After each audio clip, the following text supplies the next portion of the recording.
6 जनवरी को महाराष्ट्र में पत्रकार दिवस के रूप में मनाया जाता है, क्योंकि पहले मराठी अखबार दर्पण को 1832 में बॉम्बे में प्रकाशित किया गया था। इसके साथ साथ 2 भाषाएं मराठी और अंग्रेजी में भी प्रकाशित किया गया। मराठी स्थानीय लोगों के लिए थी और अंग्रेजी सत्तारूढ़ अंग्रेजों के लिए था।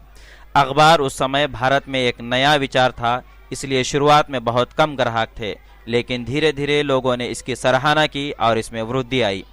महान साहस और साहित्यिक प्रतिभाशाली जिन्होंने इस महान उपक्रम की शुरुआत की थी, बाल गंगाधर शास्त्री जांबेकर है, जिनके सने पैदाइश 6 जनवरी 1812 ईस्वी है और 18 मई 1846 उनकी जिंदगी का आखिरी दिन रहा। जांबेकर को मराठी पत्रकारिता के पिता के रूप में जाना जाता है। ब्यूरो रिपोर्ट, इंडिया समय।